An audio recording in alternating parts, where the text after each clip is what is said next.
আপনারা শুনছেন আধার 48। আসসালামু আলাইকুম। সবাই কেমন আছেন? আশা করি আল্লাহর অশেষ রহমতে আপনারা সকলেই ভালো আছেন। এই গল্পটি লিখেছেন লেখক আরিয়ান অভি। তাহলে আর কথা না বাড়িয়ে চলুন আমরা গল্পে চলে যাই। আমার নাম হাসান, আমার বাড়ি সিরাজগঞ্জ। আমি সবসময় ঢাকায় থাকতাম পড়াশোনার কারণে। তবে এবার মাস্টার্স কমপ্লিট করে গ্রামের বাড়িতে আসি বেশ কিছুদিনের জন্য। আমি দেখতে মাশাআল্লাহ খুব সুদর্শন ছিলাম। যেমন ছিল আমার গায়ের রং, তেমন ছিল আমার বডি ফিটনেস। এই জীবনে আমি অনেক মেয়েদের কাছ থেকে প্রেমের প্রস্তাব পেয়েছি, কিন্তু কথায় আছে না, সবার সব জিনিসটা ভালো লাগে না। তেমনি আমার এই প্রেম জিনিসটা খুবই বিরক্তিকর মনে হতো। আমি বই পড়তে খুব ভালোবাসতাম, বিশেষ করে গল্পের বই পড়তে। তেমনই একদিন রাতে বই পড়ছিলাম, হঠাৎ আমার বন্ধু সোহেল আমার বাড়িতে এসে বলে, বন্ধু, গ্রামে এলে, শীতের রাত, চল এক জায়গায় মাহফিল হচ্ছে, যাই। আমি শুরুতে না যেতে চাইলেও সোহেল অনেকটা জোর করে আমাকে নিয়ে আসে। আমি সোহেলকে নিয়ে আমার বাইকে করে রওনা দিই। মাহফিলটা ছিল আমাদের পাশের গ্রামে। আমাদের গ্রাম থেকে পায়ে হাঁটা দিলে আধ ঘন্টা লাগে সেই গ্রামে যেতে।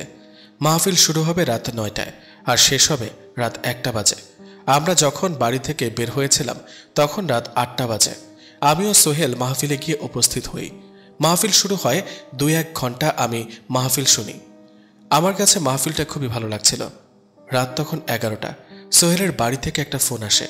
সোহেলের ভাই সোহেলকে ফোন দিয়ে বলে, ভাইয়া বাড়িতে চলে আয়, মায়ের শরীরটা কেমন জানি লাগছে।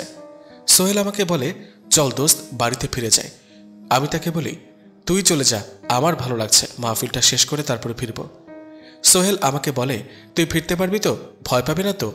আমি তাকে বলি, আরে বেটা, আমি তো কিছু বছরই ঢাকায় ছিলাম, কিন্তু ছোট থেকেই তো গ্রামে বড় হয়েছে নাকি। কেন, তোর মনে নেই তুই আমি কত দূর দূরে চলে যেতাম রাত বিরাতে? সোহেল আমাকে বলে, তাহলে আমি একটা অটো করে বাড়িতে চলে যাই, তুই বাইক নিয়ে ফিরে আসিস। আমি সোহেলকে বলি, ঠিক আছে, তুই যা, আমি পুরো মাহফিলটা শেষ করে ফিরব। দেখতে দেখতে মাহফিল শেষ হয়ে যায়। মাহফিলের জন্য অনেক বড় একটা মেলা বসেছে। আমি দেখি একটা লোক গরম গরম মিষ্টি ভাজছে। আমার মনে পড়ে যায় মা তো মিষ্টি খেতে খুব পছন্দ করে, তাই আমি 2 কেজি মিষ্টি কিনে বাড়ির উদ্দেশ্যে রওনা দিই। এই গ্রাম থেকে আমাদের গ্রামে যাওয়ার মাঝে অনেক বড় একটা দিঘি পড়ে। সেই দিঘিটা আমাদের গ্রামের রাস্তার পাশেই ছিল। সেই দিঘিটার সামনে আমি যখন আসি, আমার বাইকটা স্টার্ট বন্ধ হয়ে যায়। হঠাৎ করে স্টার্ট কেন বন্ধ হলো আমি বলতে পারি না। ট্যাঙ্কিটা ফুল করে রেখেছিলাম তেল ভরে, তাহলে বাইকটা হঠাৎ থেমে গেল কেন? রাত তখন 2টা বাজে। আমি লক্ষ্য করি সে রাস্তার ওপারে ওই দিঘিটার ভেতরে কেউ একজন গোসল করছে। আমি রাস্তায় দাঁড়িয়ে কোনো একটা মেয়ের হাসির শব্দ পাচ্ছিলাম বারবার। আমি আমার ফোনটাকে বের করি আর ফোনের লাইটটা অন করি। আস্তে আস্তে আমি রাস্তার ওপারে যাই। আমি যখন সেই দিঘিটার কাছে যাই, আমি দেখি একটা মেয়ে দিঘির পানিতে গোসল করছে। আমি মনে মনে বলি, এত রাতে একটি মেয়ে দিঘির পানিতে গোসল করছে? আমি লক্ষ্য করে দেখি মেয়েটি একা একাই হাসাহাসি করছে, কিন্তু মেয়েটির সামনে কেউ ছিল না। মেয়েটির মুখ আমি দেখতে পারছিলাম না। মেয়েটি যখন বুঝতে পারে তার পেছনে কেউ দাঁড়ানো, তখন সে পানিতে ডুব দেয় আর কোথায় যেন অদৃশ্য হয়ে যায়। কি দেখলাম কিছুই বুঝলাম না। এটা কি আমার চোখের ভুল ছিল? তাও বলতে পারছি না। আমি আবার রাস্তার এপারে আমার বাইকটার কাছে চলে আসি। তখন আমি লক্ষ্য করি আমার থেকে কিছুটা দূরে একটি মেয়ে হেঁটে হেঁটে আমার কাছে আসছে। এত রাতে একটি মেয়ে কোথা থেকে এলো? এমন সময় আমি লক্ষ্য করি আমার থেকে কিছুটা দূরে একটা মেয়ে আমার দিকে এগিয়ে আসছে। মেয়েটি বোরকা পরিহিত। মেয়েটি আমার কাছে এসে বলে, ভাইয়া আপনি কি মাহফিল থেকে ফিরছেন? আমি বলি, হ্যাঁ আমি তো মাহফিলে গিয়েছিলাম, আপনি কোথায় গিয়েছিলেন সেখানে? সে বলে, হ্যাঁ আমিও সেখানে গিয়েছিলাম মাহফিল শুনতে, তবে এখন বাড়িতে ফিরবো, কোনো গাড়ি পাচ্ছিলাম না। আমি বলি, আপনি একজন মেয়ে হয়ে পাশের গ্রাম থেকে এই গ্রামে এসেছেন মাহফিল শুনতে? মেয়েটি আমাকে বলে, এখানে আমার মামার বাড়ি ছিল, তাদের বাড়িতে থাকার কথা ছিল আমার, তবে মামা মামিকে নিয়ে একটু ঢাকায় গেছে, এটা আবার আমি জানতাম না, তাই এখন বাধ্য হয়ে হাঁটা শুরু করলাম নিজের বাড়ির উদ্দেশ্যে। আমি মেয়েটাকে বলি, আমার বাইকটাও তো কি যেন একটা হয়েছে, আপনি কি আমাকে আপনার সাথে নেবেন? দেখেন আমিও আছি, আপনিও আছেন, আপনি সাথে থাকলে একটু সাহস থাকবে। এমনিতে আমি এত রাতে একটা মেয়ে একা একা যাচ্ছি, আমার খুব ভয় লাগছে, আপনি কি আমাকে আপনার সাথে নিতে পারবেন ভাইয়া? আর তাছাড়া আপনাকে দেখে ভদ্রবাড়ির ছেলেই মনে হচ্ছে। আচ্ছা, আর আমার বাইকটাকে একটা গাছের সাথে লক করে রেখে দিই, সকালে এসে এটাকে কিছু একটা করব। আমি আর সে মেয়েটি আমাদের গ্রামের উদ্দেশ্যে হাঁটা দিই। আমি মেয়েটির কাছে জানতে চাই, আচ্ছা আপনি কোন বাড়ির মেয়ে? তবে মেয়ের যে কোনো কথা বলছে না। মেয়েটি একধানে আমার হাতের রাখা মিষ্টির প্যাকেটের দিকে তাকিয়ে আছে। মেয়েটি আমাকে বলে, আপনি বোধহয় মিষ্টি কিনেছেন তাই না? আমি বলি, জি, আমার আম্মু মিষ্টি খেতে খুব পছন্দ করে তাই। মেয়েটি আমাকে বলে, কিছু মনে না করলে আমি সেখান থেকে একটা মিষ্টি খেতে পারি? আমি খুব অবাক হই, এভাবে কেউ কাউকে বলে না বা চায় না কিছু। আমি তাকে বলি, হ্যাঁ অবশ্যই। আমি আমার হাতের মিষ্টির প্যাকেটটা ধরি। ওই মেয়েটি থাপা দিয়ে মিষ্টির প্যাকেটটা তার হাতে নিয়ে নেয় আর পাগলের মতো মিষ্টি খেতে শুরু করে। মিষ্টি খাওয়ার ধরন দেখে আমি বুঝে গেছি এটা কোনো মানুষ না, কারণ সে যখন মিষ্টি খাচ্ছিল আমি লক্ষ্য করে দেখি তার চোখের রং এখন পরিবর্তন হচ্ছে, আর আমি খুব ভয় পেয়ে যাই। আমি সেখান থেকে একটা দৌড় লাগাই বাড়ির উদ্দেশ্যে। আমি আর পেছনে ঘুরে তাকাইনি কি হয়েছে না হয়েছে, আমি আর দেখিও নি। আমি দৌড়াতে দৌড়াতে আমাদের গ্রামের 3 রাস্তার মোড়ে এসে দাঁড়াই। এখান থেকে আমাদের বাড়িটা খুবই কাছে, কিন্তু তখনই আমি আমার সামনে সে মেয়েটিকে আবার দেখি। আমি দৌড়াতে দৌড়াতে আমাদের গ্রামের 3 রাস্তার মোচড়ে এসে দাঁড়াই। এখান থেকে আমাদের বাড়িটা খুব কাছে। আমি ভাবছিলাম কি হলো এসব আমার সাথে। যখনই আমি সামনে লক্ষ্য করে দেখি সে বোরকা পরিহিতা মেয়েটা আমার দিকে হেঁটে আসছে, আমি এসব দেখে আরো অনেকটা ভয় পেয়ে যাই। আমি সেখান থেকে পালিয়ে এখানে এলাম। আর এই মেয়েটা চোখের পলকে এখানে কিভাবে এলো? এবার আমার ধারণা সঠিক হলো, এই মেয়েটা কোনো মানুষ না। সে আমার কাছে এসে বলে, দৌড়ালেন কেন? আমি আপনাকে দেখে খুব পছন্দ করেছি, আমি আপনাকে ভালোবেসে ফেলেছি। আপনার মতো এত সুদর্শন একটা ছেলেকে যে কেউ ভালোবাসবে। আমি আর নিতে পারছিলাম না, আমি সেখানে অজ্ঞান হয়ে পড়ে যাই। সকালে আমি আমার জ্ঞান ফিরে পাই। আমি দেখি আমি সেই দিঘিটার কাছে বাইকের সামনে শুয়ে আছি, কিন্তু আমি তো এখানে ছিলাম না। আমি আমাদের গ্রামের সেই 3 রাস্তার কাছে ছিলাম। আমি উঠে দাঁড়াই আর বলি, দেখি তো এখন বাইকটা স্টার্ট দেয় কিনা। আমাকে অবাক করে দিয়ে বাইকটা পুরোপুরি স্টার্ট দেয়। বাইকটা তো ঠিক আছে, তাহলে রাতে কি হয়েছিল? আমি কি এখানে শুয়ে পড়েছিলাম আর ওইসব কি সবই স্বপ্ন ছিল আমার? তখনই আমার মিষ্টির প্যাকেটের কথা মনে পড়ে। আমি চারপাশে মিষ্টির প্যাকেটটা খুঁজতে শুরু করি। কই, কোথাও সেই মিষ্টির প্যাকেটটা নেই। তার মানে আমার সাথে যা হয়েছে সেটা কোনো স্বপ্ন ছিল না। আমি বাইক চালিয়ে বাসায় চলে আসি। মা বাবাকে এ বিষয়ে কিছুই বলি না, তারা শুধু শুধু চিন্তা করবে। আমি সোহেলকে সবকিছু খুলে বলি। সোহেল বলে, ওই দিঘিটা ভালো না। অনেকে বলে সেই দিঘিটায় নাকি প্রতি পূর্ণিমা রাতে পরেরা এসে গোসল করে। অনেকে সেটা দেখেছে, কিন্তু তারা তো কারো ক্ষতি করে না, যদি না কেউ তাদের কোনো ক্ষতি না করে। তুমি কি তাদের কোনো ডিস্টার্ব করেছিলে?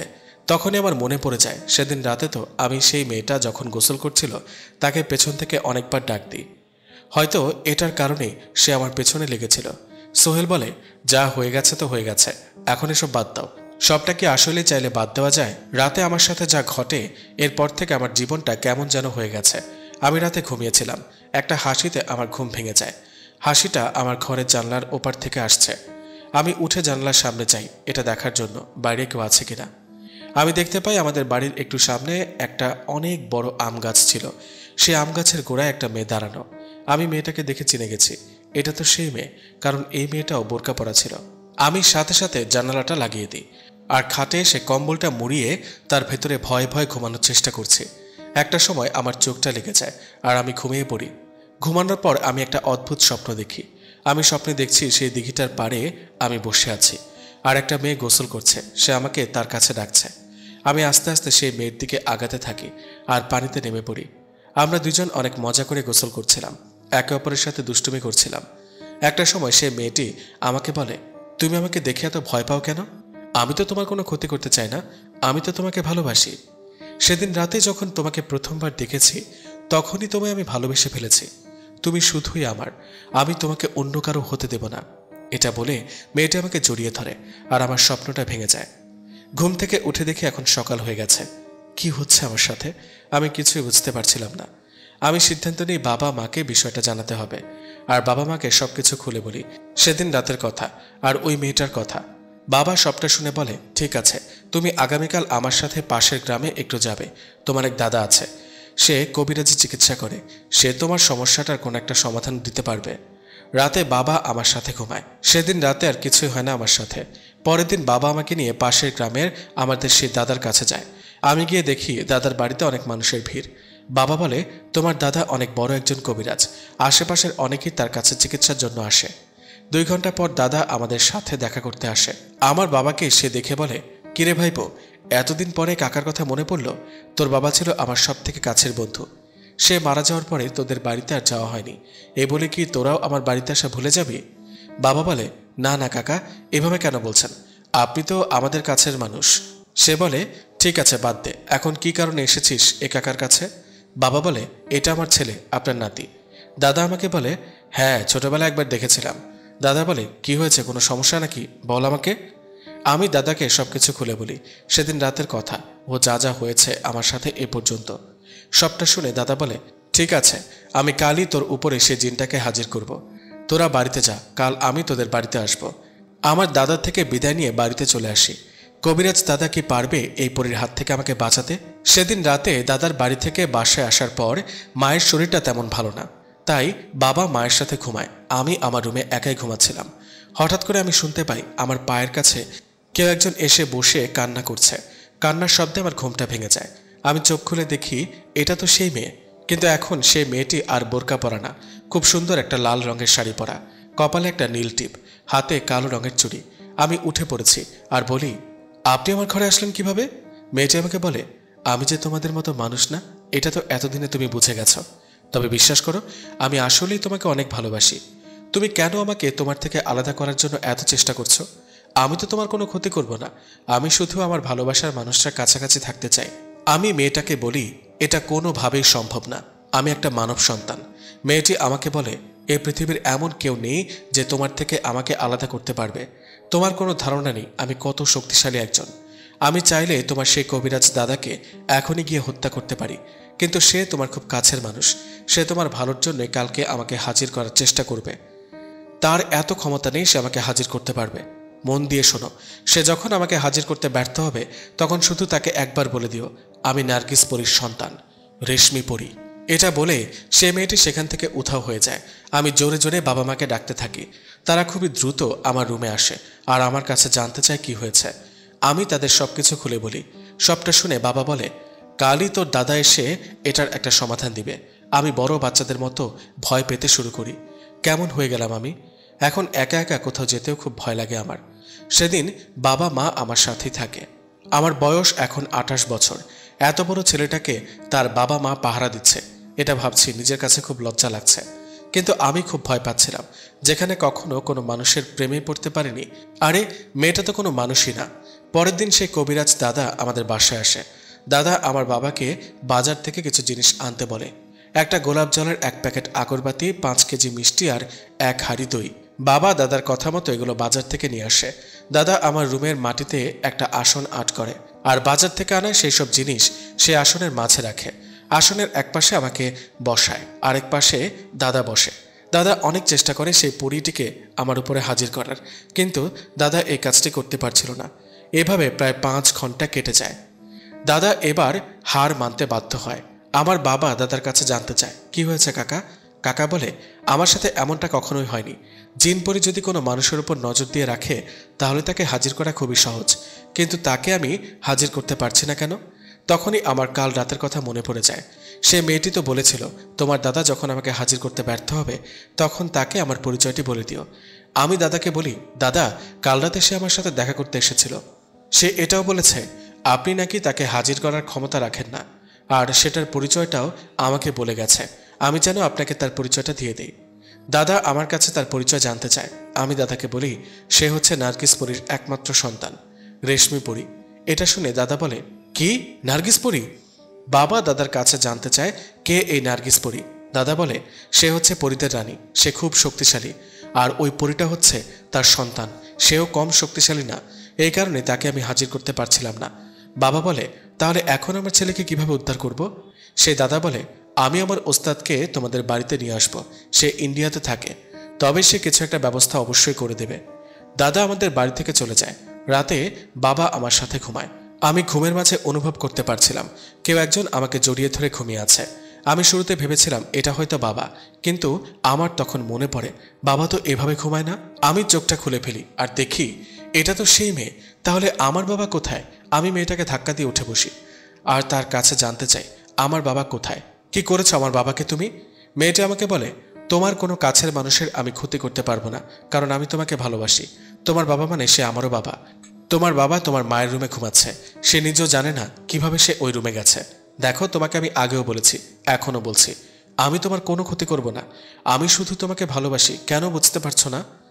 আমি তাকে বলি, মানুষ আর পরীর কখনো ভালোবাসা হয় না। সে বলে, অবশ্যই হয়, আমি এটা প্রমাণ করে দেব। এটা বলে সে আমাকে এসে জড়িয়ে ধরে। আমি জোরে একটা চিৎকার দিই। সে আমার চোখের সামনে থেকে উধাও হয়ে যায় আর বাবা মা আমার রুমে প্রবেশ করে। আমি বাবার কাছে জানতে চাই, তুমি ওই রুমে গেলে কখন? বাবা বলে, আমি নিজেও জানি না, আমি তোর সাথে ঘুমিয়েছিলাম। আমি বলি, কি হচ্ছে আমার সাথে? আমাকে বাঁচাও বাবা, কিছু তো একটা করো। বাবা বলে, আমি কালই তোর দাদার বাড়িতে আবার যাব। বাবা বিকেলে সেই দাদার বাড়ি থেকে ফিরে। আমি বাবার কাছে জানতে চাই কবিরাজ দাদা কি বলল। দাদা বলে, তোর দাদা আগামী পরশু সেই তার ওস্তাদদেরকে নিয়ে আসবে আমাদের বাড়িতে। দেখতে দেখতে 2টা দিন চলে যায়। 3 দিনের দিন সকালে দাদা তার ওস্তাদকে নিয়ে বাড়িতে আসে। আমি দেখতে পাই অনেক লম্বা একজন লোক, মুখ ভর্তি দাড়ি, হাতে একটা তাবিজ আর শরীরে একটা লম্বা জুব্বা পরানো। সে আমাদের বাসায় এসে সবার উদ্দেশ্যে একটা সালাম দেয়। আমরা সবাই তার সালামের উত্তর নিয়ে তাকেও একটা সালাম দিলাম। সে আমাদের রুমে এসে বসে আর আমার কাছে জানতে চায় কি কি হয়েছে শুরু থেকে বলো। আমি তাকে সবকিছু খুলে বলি। সবটা শুনে সে আলেম বলে, ঠিক আছে, বুঝতে পারলাম। আসলে নার্গিস পরী হচ্ছে পরীদের রানী, কিন্তু সে খুব ভালো একজন পরী। আমার সাথে তার যোগাযোগ আছে। আমি যতদূর জানি সে মানুষদের কখনোই ক্ষতি করে না। দেখো, তার মেয়ের যদি তোমার কোনো ক্ষতি করার ইচ্ছা থাকতো তবে অনেক আগে করে ফেলতো। সে তোমাকে শুধুই ভালোবাসে আর তার জীবনসাথী হিসেবে চায়। কিন্তু এটা আমরা সবাই জানি এটা কোনোভাবেই সম্ভব না। তুমি চিন্তা করো না, আমি এটার একটা সমাধান অবশ্যই বের করব। আলেম সাহেব আমার বাবাকে বলে, ভাইজান আপনি একটু কষ্ট করে খোঁজ নেন আপনাদের এই গ্রামে তুলা রাশির লোক কয়জন আছে। আমার এই কাজটি করতে 3 জন তুলা রাশির লোক লাগবে। আমি কাল রাতে বড় করে একটা আসন পেতে বসবো। অনেক কিছুই হতে পারে, কাল অনেক কিছু দেখে আপনারা অবাক হতে পারেন, কিন্তু ভয় পাওয়া যাবে না। আমি সবাইকে যেমনটা শিখিয়ে দেব তেমনটাই করবেন। মনে রাখবেন, একটা ভুলে সব কিছু নষ্ট হয়ে যাবে। বাবা খোঁজ নিতে শুরু করেন আমাদের গ্রামের তুলা রাশির মানুষ কে কে আছে। বাবা খুব কষ্ট করে টাকার বিনিময়ে 3 জন লোককে এই কাজের জন্য রাজি করায়, যাদের রাশি ছিল তুলা। তার একদিন পর সেই আলেম সাহেব আমার রুমে বড় একটা আসন বসায়। সেই আসনের মাঝে 3 জন তুলা রাশির ব্যক্তিকে বসানো হয়। তাদের 3 জনকে সেই হাফেজ সাহেব বলেন, আপনারা ভয় পাবেন না, আপনাদের 3 জনের কিছুই হবে না, কিন্তু আপনারা যদি একটু সাহস দেখান তাহলে এই ছেলেটার জীবনটা বেঁচে যাবে। হাফেজ সাহেব সেই 3 ব্যক্তির প্রথম ব্যক্তিকে বলে, আপনার ওপরেই সেই পরীরানী নার্গিসকে আমি হাজির করব। আর দ্বিতীয় ব্যক্তিকে বলে, আপনার ওপরে সেই রেশমি পরীকে আমি হাজির করব, যার কারণে এই ছেলেটা এত কষ্ট ভোগ করছে। তখন আমার বাবা সেই হাফেজ সাহেবকে বলে, কিন্তু আপনি তো 3 জন ব্যক্তিকে আনতে বলেছেন। হাফেজ সাহেব বললেন, হ্যাঁ, তার উপরেও একটি পরী হাজির হবে। সেই পরীটি কে আর কেনই বা হাজির হবে সেটা আপনারা তখনই বুঝতে পারবেন। হাফেজ সাহেব কোরআন পড়া শুরু করে আর সেই 2 জন পরীকে হাজির করার জন্য বারবার চেষ্টা করতে থাকেন। একটা সময় পরীদের রানী ও তার মেয়ে রেশমি পরী এখানে থাকা সেই 2 জন ব্যক্তির ভেতরে প্রবেশ করে। পরীদের রানী নার্গিস বলে হাফেজ সাহেবকে, তোর এত বড় সাহস, তুই আমাকে মানব সমাজে আসতে বাধ্য করিস, তোর কি মরার ভয় নেই? কিন্তু আরেকদিকে তার মেয়ে রেশমি পরী কিছুই বলছিল না। আমি দেখতে পাই রেশমি পরী যে ব্যক্তির ভেতরে প্রবেশ করেছিল সেই লোকটা আমার দিকে এক নজরে তাকিয়ে একটা মায়াবী হাসি দিয়ে আছে। আসলে রেশমি পরী খুব খুশি ছিল যে এত কাছ থেকে সে আমাকে দেখতে পারছে। একটা পর্যায়ে আমরা দেখতে পাই সেই তৃতীয় ব্যক্তিটি কেমন যেন কাঁপাকাঁপি করছে, তার ভেতরে কেউ একজন প্রবেশ করেছে। সেই লোকটা বলে ওঠে, অনেক হয়েছে বোন আমার, তুমি কি করছো? তুমি জানো এই হাফেজ আমার স্বামী? আমরা সবাই বুঝতে পারি তৃতীয় ব্যক্তিটির ভেতরে যে পরীটি হাজির হয়েছে সে হচ্ছে পরীদের রানী নার্গিস পরীর বড় আপু। কিন্তু আমরা সবাই অবাক হই, সেই পরীটি কেন বলছে হাফেজ সাহেব তার স্বামী। সেই পরীটি আরও বলে, দেখ বোন, আমার সে তোকে কেন স্মরণ করেছে তুই আগে সবটা শোন, তারপর যদি মনে করিস সে তোকে হাজির করে ভুল করেছে তখন তাকে শাস্তি দেওয়ার চিন্তা করিস। সেই পরীদের রানী নার্গিস পরী বলে, আপু তুই এখানে? গত 10টা বছর তুমি আমাদের সাথে কোনো যোগাযোগ রাখোনি। আমরা তো এটাও জানতাম না তুমি বেঁচে আছো নাকি মরে গেছো। সে বলে, এই বিষয়ে তোর সাথে আমি পরে কথা বলবো, কিন্তু তুই এখন পরীদের রানী, তোর এখন বিচার করতে হবে, সঠিক বিচার। এবার পরীদের রানী নার্গিস হাফেজ সাহেবকে খুব সম্মানের সহিত বলে, আমাকে এখানে কেন ডাকা হয়েছে? হাফেজ সাহেব তাকে বলে, দেখেন, এই ছেলেটিকে আপনার মেয়ে খুব কষ্ট দিচ্ছে। আমি চাই আপনার মেয়ে এই ছেলেটির কাছে আর না আসুক। এখন সে রেশমি পরী কথা বলতে শুরু করে। সে বলে, আমি তাকে কষ্ট দিচ্ছি না, আমি তাকে ভালোবাসি। হাফেজ সাহেব বলে, কিন্তু এটা সম্ভব না। রেশমি পরী বলে, কেন সম্ভব না? আমি পড়ি বলে? তাহলে আপনিও তো আমার খালামণিকে বিয়ে করেছেন, তখন কোথায় ছিল এই নিয়ম কানুন? তখন হাফেজ সাহেবের বউ রেশমি পরীকে একটা ধমক দেয় আর বলে, চুপ কর বেয়াদব, এ বিষয়ে তুমি আর একটা কথাও বলবে না। দিনে দিনে তুমি খুব বেয়াদব হয়েছো, তাই না? মন দিয়ে শোনো, আমি তার কাছে এই কারণেই আছি কারণ সে মন থেকে আমাকে তার কাছে রাখতে চায়, কিন্তু হাসান তোমাকে তার কাছে রাখতে চায় না, সে তোমাকে ভালোবাসে না, সে তোমাকে দেখে ভয় পায়, সে চায় তুমি তার জীবন থেকে চলে যাও। রেশমিপরি বলে, ঠিক আছে, আমি আর তার কাছে আসবো না, তার সাথে আর দেখা করব না। তবে হ্যাঁ, সে যেহেতু আমার না, আমি তাকে অন্য কারো হতে দেব না। এটা বলে সেই লোকটি অজ্ঞান হয়ে যায়, যার ভেতরে রেশমিপরি হাজির হয়েছিল। তার মানে রেশমিপরিটি সেই লোকের ভেতর থেকে চলে গেছে। তখন পরীদের রানী নার্গিস বলে, আপনারা চিন্তা করবেন না, এখন থেকে সে আপনার ছেলের সামনে আসবে না, আপনার ছেলেকে আর ভয় দেখাবে না, আমি তাকে বুঝিয়ে বলবো। তারপরে পরীদের রানী তার বড় বোনকে বলে, আপু, তুমি পারলে একটিবার আমাদের পরীদের দেশে এসে দেখা করো, বাবা মা তোমার জন্য অনেক কান্না করে আপু। হাফেজ সাহেবের বউ বলে, ঠিক আছে, তুই যা, আমি আজ রাতে আসবো পরীদের দেশে। তখন নার্গিস পরী হাফেজ সাহেবকে বলে, আমার বেয়াদবি মাফ করবেন, তবে আমি জানতাম না আপনি যে আমার বড় আপুর স্বামী। হাফেজ সাহেব বলে, তুমি আমার স্ত্রীর ছোট বোন, মানে আমারও বোন, আর বোন কখনো ভাইয়ের কাছে ক্ষমা চায় না, তুমি ভালো থেকো বোন আমার। তখন পরীদের রানী আমাদের সবার থেকে বিদায় নিয়ে সেখান থেকে চলে যায়। পরীদের রানী নার্গিস পরী যাওয়ার পর হাফেজ সাহেবের বউ আমাদেরকে বলে, আমি আমার বোনের মেয়েকে চিনি, রেশমিপরি তার কথা রাখবে না, সে আবারও আসবে, তার ভালোবাসার মানুষের সাথে দেখা করতে আসবে। তখন আমার বাবা তার কাছে জানতে চায়, এর থেকে বাঁচার কি কোনো উপায় নেই? হাফেজ সাহেবের বউ বলে, এমন একটি গাছ আছে যেটা কিনা পূর্ণিমার রাতেই শুধু দেখা যায়, সেই গাছের একটি ডাল যদি হাসান নিজে একা গিয়ে আনতে পারে আর সেটাকে এনে তার হাতে বেঁধে রাখতে পারে, তাহলে এই পৃথিবীর বুকে কোনো পরী আর তার সামনে আসতে পারবে না, সে যত বড় শক্তিশালী পরী হোক না কেন। কিন্তু সে গাছের ডালটি আনা এত সহজ না, এই কারণে তার প্রাণও হারাতে হতে পারে। তখন হাফেজ সাহেব বলে, হাসান, তুমি কি সেই গাছের ডালটি আনতে পারবে? তুমি কি পারবে সেই গাছের ডালটি আনতে? আমি পারবো, আমাকে পারতেই হবে। ঠিক আছে, আমি তোমাকে সেই গাছটি কোথায় পাওয়া যাবে সেটা বলে দিচ্ছি, কিন্তু মনে রেখো, সেই গাছের আশেপাশে 17টি জিন থাকে। সেই 17টি জিনের কাজ হচ্ছে সেই গাছটিকে পাহারা দেওয়া। আসলে এটা কোনো সাধারণ গাছ না। তুমি যদি সেই গাছের ডাল আনতে যাও তাহলে সেই 17টি জিন তোমাকে মারার চেষ্টা করবে, কিন্তু তারা তোমার ক্ষতি তখনই করতে পারবে যখন কিনা তুমি তাদের ডাকে সাড়া দেবে।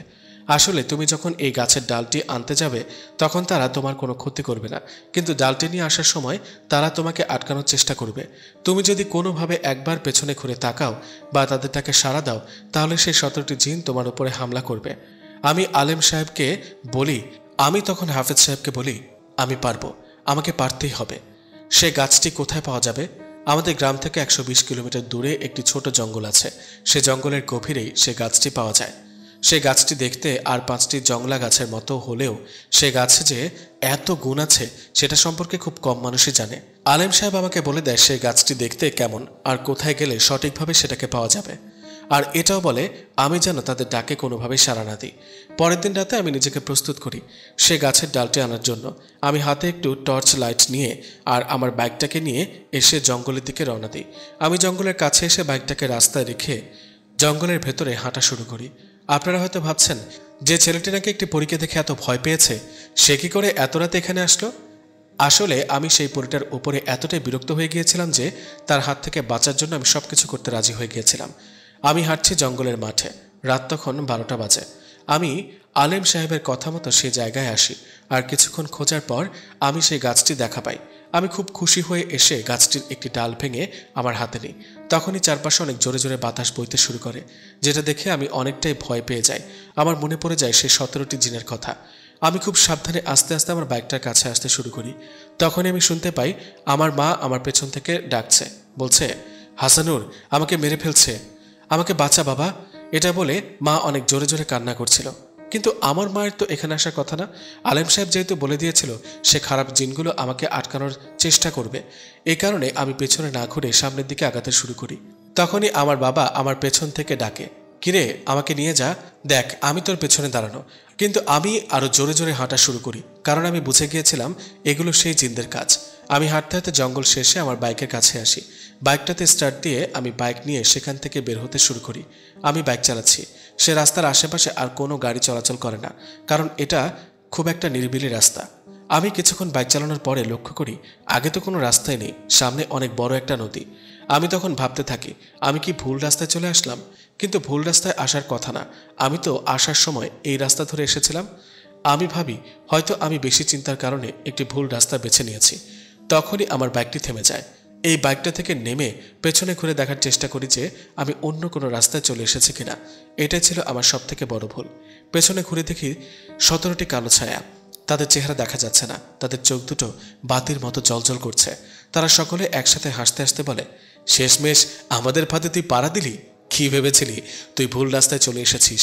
আরে না রে বেটা, তুই সামনে ঘুরে দেখ না একবার। আমি আমার বাইকটাকে সামনের দিকে ঘুরিয়ে দেখি, সামনে তো কোনো নদী নেই। আমি তো সঠিক রাস্তায় ছিলাম, কিন্তু কিছুক্ষণ আগে যে আমি দেখলাম আমার পথের মাঝে একটা অনেক বড় নদী। তখন সেই 17টি জিন আমাকে বলে, আমরা মায়া করে তোর সামনে দেখেছি তুই একটি নদীর পাড়ে চলে এসেছিস, কিন্তু বাস্তবে তুই একটা রাস্তার মাঝে ছিলি। তখন সেই 17টি জিন আমার কাছে আসে আর আমাকে ধরে অন্য একটি স্থানে ছুঁড়ে মারে।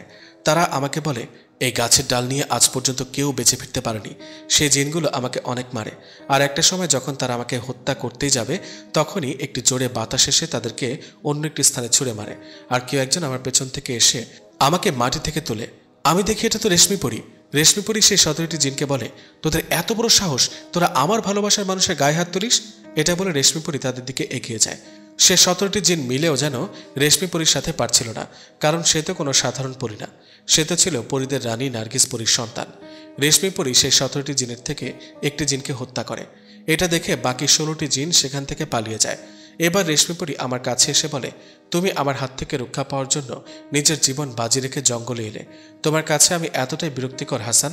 ওই যে তোমার গাছের ডালটা, যাও এটা নিয়ে বাড়িতে যাও, আর তুমি কাল এটাকে হাতে বেঁধে দিও, যাতে আমি তোমার কাছে আর আসতে না পারি। আমি বুঝতে পারছিলাম রেশমিপরি কান্না করছে। রেশমিপরি সেখান থেকে অদৃশ্য হয়ে চলে গেল। আমি কি ঠিক করছি? কারণ রেশমিপরি আজ না আসলে আমি হয়তো বেঁচে থাকতাম না, আর তাকে আমি আমার জীবন থেকে তাড়িয়ে দিতে চাই। এটা আমি ঠিক করছি? সে তো আমাকে অনেক ভালোবাসে, আমার কি তার ভালোবাসা প্রত্যাখ্যান করা ঠিক?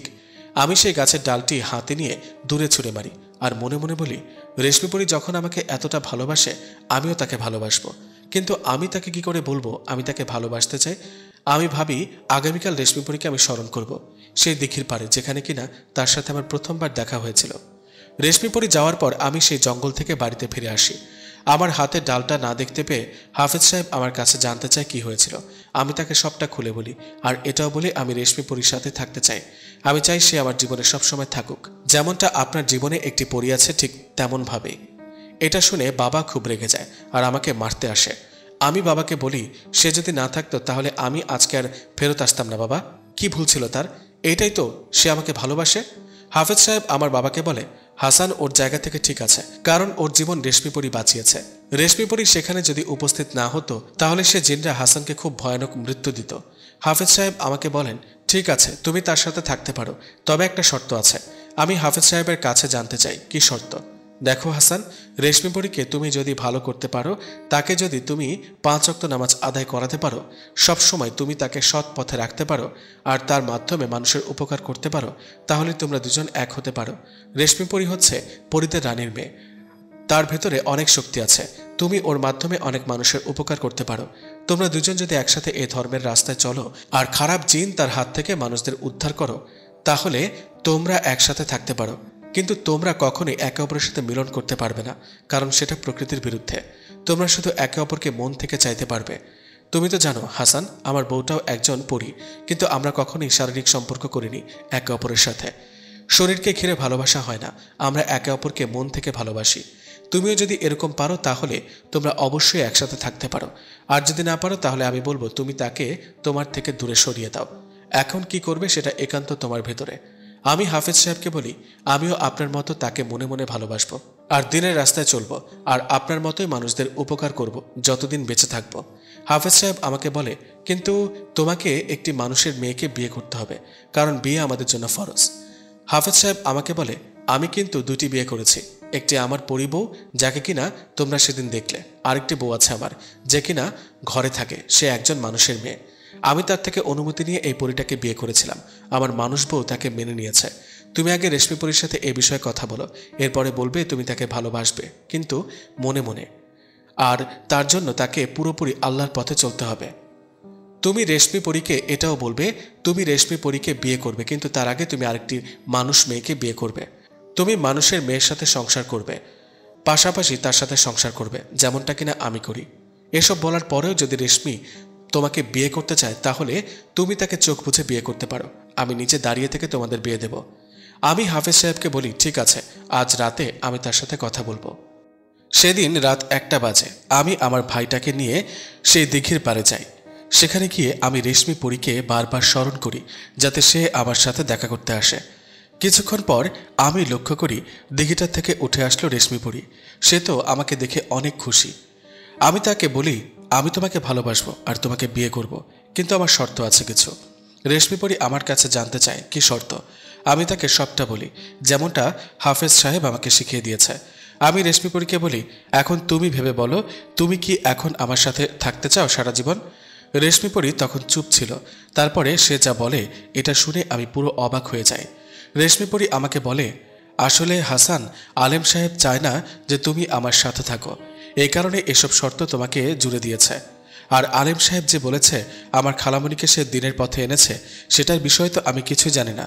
আসলে কি করে আমার খালামণিকে বিয়ে করলো আর তাদের পরিচয় কি করে হলো, সেসব কিছু আমি জানি না। আমি ছোটবেলায় শুনেছি আমার খালামণি আমাদেরকে ছেড়ে চলে গেছে, কিন্তু কেন গেছে সেটা আমি জানি না। আমি তখন রেশমি পরীকে বলি, চলো তাহলে আজকে আলম সাহেব আর তোমার খালামণির মুখে শোনা যাক তারা কি করে একে অপরকে পেল। তখন আমি রেশমি পরীকে সাথে করে আমার বাড়িতে আসি আর আলেম সাহেবের রুমে এসে বলি, আমার সাথে রেশমি পরী এসেছে আপনার সাথে কিছু কথা বলার জন্য। আলেম সাহেব আমাকে বলল, ঠিক আছে, ওকে নিয়ে আমার ঘরে প্রবেশ করতে পারো তুমি। রেশমি পরী ঘরে ঢুকে আলেম সাহেবকে একটি সালাম দিল আর তার কাছে জানতে চাইল, কি করে আপনি আমার খালামণিকে পেলেন আপনার জীবনে, আর কি করে আপনি তাকে বিয়ে করলেন। তখন আলেম সাহেব একটি মুচকি হাসি দিয়ে আমাকে আর রেশমি পরীকে বলল, আজ থেকে আরও 12 বছর আগে আমি কোনো আলেম ছিলাম না, আমি ছিলাম একটি চাষা। সবাই এক নামে চিনত আমাকে, সুজন চাষি বলে। আমার বাবা ছিল না আর না ছিল ভাই বা কোনো বোন, আর আমার মাই ছিল আমার পুরো পৃথিবী। বাবা মারা যাবার আগে আমাদের জন্য শুধুমাত্র একটি ছোট্ট চাষাবাদের জন্য জমি রেখে গিয়েছিল। সে জমিতে চাষাবাস করে আমি আমার মাকে নিয়ে চলতাম। জানো হাসান, আমার মা একদিন অনেক অসুস্থ হয়ে পড়েছিল, আর সে কারণে আমি তখনকার সময় আমাদের গ্রামের জমিদার মিজান খানের থেকে কিছুটা টাকা ধার করে নিয়ে এসেছিলাম। সেই টাকা দিয়ে আমি আমার চিকিৎসা করে তাকে সুস্থ করেছিলাম। কিন্তু জমিদার মিজান খান মোটেও ভালো মানুষ ছিল না, সে ছিল লোভী ও বেঈমান একজন মানুষ। জমিদার মিজান খান প্রতি মাসে আমার ওই ধানের টাকাটা দিয়ে লাভ নিত, কিন্তু তার মুখের ওপর দিয়ে কেউ কথা বলতে পারতো না। তাই আমি বাধ্য হয়েই কষ্ট করে কোনোভাবে টাকাটা পরিশোধ করেছিলাম। জমিদারের টাকা দেওয়ার জন্য আমাকে রাত দিন কাজ করতে হতো। তখন ছিল গরমকাল, আমি ধান বুনেছিলাম। সব চাষারা বিকেল হলেই যার যার বাড়িতে চলে যেত, কিন্তু আমি গভীর রাত পর্যন্ত আমার সেই ধান খেতে কাজ করতাম, কারণ আমাকে যে প্রতি মাসে মাসে দ্বিগুণ টাকা জমিদারকে ফেরত দিতে হবে। একদিন রাতের বেলায় আমি কাজ করার সময় আমার সাথে দেখা হয়েছিল রেশমি পরীর খালামণির সাথে। প্রতিদিনের মতোই আমি যখন ঘুম থেকে উঠে ক্ষেতের কাজ করার জন্য রওনা দেব, তখন মা পেছন থেকে বলল, আজও কি এ রাতের বেলায় খেতে কাজ করবি বাবা তুই? হ্যাঁ মা, নয়তো জমিদারের টাকা আমি কি করে পরিশোধ করব? টাকা দেওয়ার সময় তো আর মাত্র 3 দিন। ধানগুলো পেকে গেছে, সেগুলো কেটে গঞ্জে বিক্রি করে টাকা নিয়ে জমিদারকে দিতে হবে, নয়তো জমিদার কি করবে সেটা তো তুমি ভালোভাবেই জানো মা। তখন মা বলেছিল, ঠিক আছে সুজন, তোমার দুপুরের খাবারের সাথে রাতের খাবারটাও দিয়ে দিচ্ছি বাবা, আর কাল তো তোমার জন্য কিছু পিঠে বানিয়েছিলাম যেগুলো তুমি খাওনি, সেগুলো বাটিতে দিয়ে দিলাম, মনে করে খেয়ে নিও। তখন আমি আমার মায়ের থেকে বিদায় নিয়ে খাবারের বাটিটা নিয়ে ক্ষেতের দিকে চলে গেলাম। দিন পেরিয়ে যখন সন্ধ্যা নেমে এলো, তখন সকল চাষিরা যার যার বাড়িতে যেতে লাগলো। একটি চাষি আমাকে ডেকে বলল, কিরে সুজন, আজও কি রাতে কাজ করবি খেতে? হ্যাঁ কাকা, কি করব বলেন, জমিদারের টাকাটা দিতে হবে। কাকা আমাকে বলল, ঠিক আছে, সাবধানে কাজ করিস। আমরা সবাই গেলাম তাহলে। সন্ধ্যা শেষে রাত নেমে এলো। আমি একটি হারিকেন জ্বালিয়ে কাজ করছিলাম। মধ্যরাতে আমার প্রচুর ক্ষুধা পায়। আমি আমার জমির পাশের পুকুর থেকে হাত পা পরিষ্কার করে মায়ের দেওয়া খাবার নিয়ে খেতে বসলাম। আমার জমির পাশে তখনই আমি শুনতে পেলাম যে আমার জমিতে কিছু একটা দৌড়াদৌড়ি করছে। শুরুতে আমি ভাবি হয়তো এগুলো শিয়াল, তাই আমি একটি লাঠি নিয়ে সেদিকে গেলাম, কিন্তু আমি ধান ক্ষেতের কাছে এসে কিছুই দেখতে পেলাম না। তখন আমি মনে মনে ভাবছিলাম, কি হচ্ছে এসব? আমি আবার হাঁটতে হাঁটতে আমার খাবারের বাটিটার কাছে এলাম। কিন্তু রেশমি পরী আর হাসান, তোমরা কি জানো তখন আমি এসে কি দেখেছিলাম? রেশমি পরী আর আমি দুজনেই আলেম সাহেবের কাছে জানতে চাইলাম, আপনি খাবারের বাটিটার কাছে এসে কি দেখেছিলেন? পুকুর থেকে হাত পা ধুয়ে খাবার নিয়ে বসলাম আমি। খাবার শেষে 3 নাম্বার বাটিটা খুলে দেখি সেটার ভেতরে মা কিছু পিঠা বানিয়ে দিয়েছে। এগুলো ছিল কুলি পিঠা। সুজন বলে, এত রাতে পিঠা খাবো, আর না খেলে তো পিঠাগুলো নষ্ট হবে। আমি যখনই পিঠাগুলো হাতে নিব তখনই শুনতে পেলাম আমার ধান খেতে কেমন যেন একটা শব্দ আসছে। আমি ভাবি হয়তো সেখানে জঙ্গলি শিয়াল এসেছে, তাই সে পিঠার বাটিটা ওইখানে রেখে ক্ষেতের দিকে যায় দেখার জন্য কি হচ্ছে। আমি ক্ষেতের দিকে যাই, কিন্তু সেখানে তো কিছু হলো না। তাহলে এত শব্দ কোথা থেকে এলো? আমি আবারও যখন খাবারের জায়গাটায় আমি আসি, দেখি সেখানে পিঠার বাটিটা উল্টো হয়ে পড়ে আছে। আমি তাড়াতাড়ি ওইখানে গিয়ে দেখি ওইখানে কোনো পিঠা নেই, বাটিটা পড়ে আছে শুধু। তখনই আমি শুনতে পাই চারপাশ থেকে একটি মেয়ের হাসির শব্দ আসছে। আমি শব্দটা শুনে ওইদিকে তাকাই। আমি দেখতে পাই রাস্তার ওপারে একটি তালগাছের আগায় সুন্দর একটি লাল পোশাক পরে একটা মেয়ে বসে আছে। মেয়েটি তালগাছের আগায় বসে আছে, পা দুটো ঝোলাচ্ছে, আর তার হাতে সেই কুলি পিঠাগুলো। সে খাচ্ছে আর বলছে, এগুলো আপনার মায়ের বানানো, সেটা বুঝতে পারলাম আমি। ওই মেয়েটা আমাকে বলে, আপনাকে অনেক অনেক ধন্যবাদ। এত সুস্বাদু পিঠা এর আগে আমি কখনো খাইনি। আমাকে মাফ করবেন, আপনাকে না বলেই আপনার পিঠাগুলো চুরি করলাম। মেয়েটা আরও বলে, আপনি চাইলে এখান থেকে কিছু পিঠা নিতে পারেন। কি খাবেন আপনি? মেয়েটার চেহারা ভয়ঙ্কর ছিল না, তবে সে যেভাবে ওইখানে উঠে বসেছিল সেটা দেখে আমি অনেক ভয় পাই, আর সেখান থেকে একটি দৌড় লাগাই। আমি দৌড়াতে দৌড়াতে আমার বাড়ির কাছে এসে একটি চিৎকার দিয়ে অজ্ঞান হয়ে যায়। আমার চিৎকার শুনে আমার মা ঘর থেকে বের হয়ে দেখে তার ছেলে অজ্ঞান হয়ে পড়ে আছে। আমার মা আশেপাশের বাড়ির আরও কিছু লোকজন জড়ো করে আমাকে ঘরে শুইয়ে দেয়। আমার জ্ঞান ফিরে 2 দিন পর। আমার জ্ঞান ফেরার পরে আমি দেখি আমার মা আমার পায়ের কাছে বসে কান্না করছে। আমি মাকে বলি, মা কান্না করছো কেন? আমি ঠিক আছি। আমার জ্ঞান ফিরতে দেখে আমার মা খুব খুশি হয়, কিন্তু আমি মাকে বলি, মা এখন তো অনেকটা দেরি হয়ে গেল, আজকেই তো জমিদারের টাকা দেওয়ার শেষ দিন। তখনই ঘরের বাইরে থেকে জমিদারের লোক আমার নাম ধরে ডাকাডাকি করে। আমি বাইরে এসে তাদের বোঝানোর চেষ্টা করি যে আগামী কিছুদিনের ভেতরে আমি টাকা পরিশোধ করে দেব, কিন্তু জমিদারের লোক আমায় টানতে টানতে জমিদারের কাছে নিয়ে যায়। জমিদার আমাকে অনেক মারধর করে আর বলে, আগামী 4 দিনের ভেতরে যদি তুই টাকা না দিস তাহলে তোদের বাড়ির পুরোটা আমি কেড়ে নেব, তোদের আমি রাস্তার ভিখারি করে দেব। আমাকে এতটাই মারা হয়েছিল যে আমি ঠিকভাবে হাঁটতেও পারছিলাম না। আমি কোনোভাবে কষ্ট করে আমার বাড়িতে আসি। আমার মা আমার এই অবস্থা দেখে খুব ভেঙে পড়ে। তখন আমি বলি, মা তুমি চিন্তা করো না, আমি ঠিক হয়ে যাব, আর কাল থেকে আমি আবার খেতে কাজ করব, যে করেই হোক জমিদারের টাকা দিতেই হবে। মা আমাকে ধরে ঘরে নিয়ে আসে। আমি মাকে বলি, মা অনেক ক্ষুধা লেগেছে, কিছু কি খাবার এনে দাও। ঘরে কোনো চাল ছিল না। মা আমাকে না করতে পারেনি। সে বলে, আমি খাবারের ব্যবস্থা করে আনছি। তোমরা জানো আমার মা প্রতিবেশীদের থেকে সাহায্য নিয়ে কিছুটা খাবার আমার জন্য নিয়ে আসে। রাতে আমি আমার রুমে ঘুমিয়েছিলাম, কিন্তু আমাকে এতটাই মারা হয়েছে যে আমি ব্যথার কারণে ঘুমাতে পারছিলাম না। আমার খুব কষ্ট হচ্ছিল। আমি খুব কান্না করি এই ব্যথার কারণে। আমি চোখ বুজেছিলাম, কিন্তু তখনই আমি অনুভব করতে পারি আমার শরীরে কেউ হাত বুলাচ্ছে। কিন্তু অবাক করার বিষয় হলো, সে আমার শরীরের যেখানে যেখানে হাত বুলাচ্ছে সেখানে ব্যথা চলে যাচ্ছে। কে এমনটা করছে দেখার জন্য আমি যখন আমার চোখ খুলি, আমি যা দেখি তার জন্য আমি মোটেও প্রস্তুত ছিলাম না। আমি চোখ খুলে দেখি সেই মেয়েটি আমার শরীরকে ছুঁয়ে দিচ্ছে বারবার। যে মেয়েটাকে আমি সেদিন রাতে তালগাছের আগায় বসে থাকতে দেখেছিলাম, যাকে দেখে আমি ভয় পেয়েছিলাম, কিন্তু আজকে আমি সেই মেয়েটিকে দেখে মোটেও ভয় পাচ্ছি না, বরঞ্চ তার ওপর আমার খুব রাগ হচ্ছে, কারণ তার জন্যই আমি এত বড় একটি বিপদে পড়েছি। আমি সেই মেয়েটিকে বলি, আপনি এখনই এখান থেকে চলে যান, আপনার জন্য আজকে আমি এত বড় একটি বিপদে পড়েছি, আপনার জন্য আমাকে আর আমার মাকে এখন বাড়ি ছাড়তে হবে। তখন সে মেয়েটি আমাকে বলে, আমাকে মাফ করবেন, কিন্তু আমি বুঝতে পারিনি সেদিন যে এরকমটা হয়ে যাবে। আসলে আমি মজা করতে করতে আপনার অনেক বড় ক্ষতি করে ফেলেছি, আপনি আমাকে মাফ করে দিন। মেয়েটা এত সুন্দরভাবে আমার কাছে মাফ চাইছিল, আমি তাকে মাফ না করে থাকতে পারলাম না, কারণ তার মুখে ছিল অদ্ভুত ধরনের মায়া। আমি মেয়েটিকে বলি, আমি বুঝতে পারছি আপনি কোনো মানুষ না, কারণ আপনার এত রাতে আমার রুমে আসা, তারপরে সেদিন রাতে ওই গাছের আগায় বসে থাকা, এগুলো মানুষদের পক্ষে করা সম্ভব না। মেয়েটি তখন বলে, আমি একটি পরী, আমি একটা ভালো পরী, আমি কখনো কোনো মানুষের ক্ষতি করিনি, আমি সে বটগাছটায় থাকি। আমি সেদিন গাছের আগায় বসেছিলাম আর আপনাকে দেখেছিলাম। আমি দূর থেকে লক্ষ্য করি আপনি পিঠা খাচ্ছেন, পিঠা আমার খুব পছন্দ, তাই আমি আপনাকে না বলে লুকিয়ে লুকিয়ে পিঠাগুলো নিয়েছিলাম। কিন্তু বিশ্বাস করেন, আমি ভাবতেও পারিনি এই কারণে আপনি এত বড় একটি বিপদে পড়বেন। আমি যদি জানতাম আপনি এত বড় বিপদে পড়বেন, তাহলে আমি কখনো পিঠাগুলো চুরি করতাম না। আমি মেয়েটাকে বলি, যা হওয়ার তা হয়ে গেছে। আমি লক্ষ্য করি আমার শরীরে এখন আর কোনো ব্যথা নেই, কারণ ওই মেয়েটি আমাকে যখন ছুঁয়ে দিয়েছে তখনই আমার শরীরের ব্যথাগুলো উধাও হয়ে গেছে। আমি এখন পুরোপুরি সুস্থ।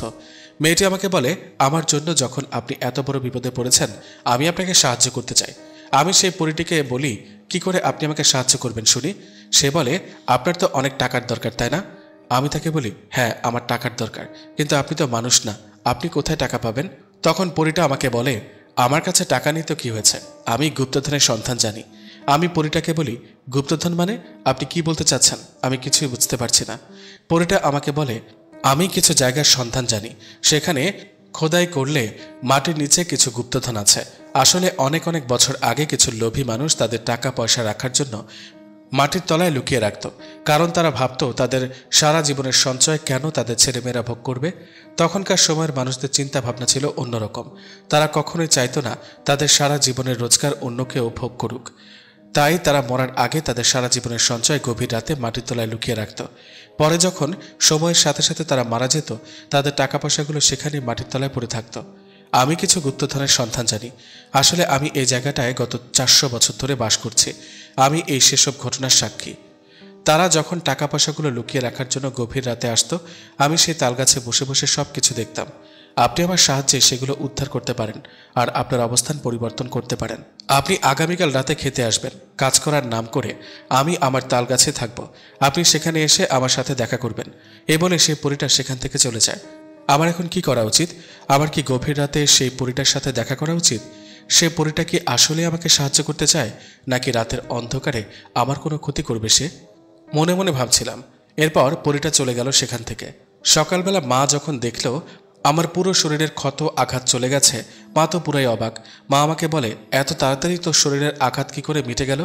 আমি মাকে বলি, এই সবটাই উপরওয়ালার সাহায্য, তুমি চিন্তা করো না, আমি এখন কাজে যাচ্ছি, আর রাতে আমি ফিরবো না মা, কারণ আজকে রাতে ধান কাটতেই হবে। মা তো আমাকে কোনোভাবেই যেতে দেবে না, কারণ সেদিন রাতে আমি যে ভয় পেয়েছি মাকে সবটা বলিনি।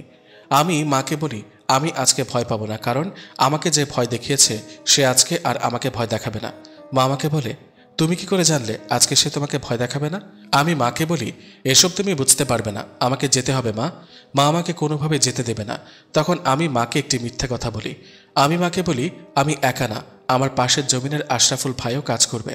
তখন মা বলে, আশরাফুল তোর ক্ষেতের পাশেই তো ঠিক আছে, সে যেহেতু রাতে আছে সে তো তোকে দেখে রাখবে, তাহলেই তুই যেতে পারিস।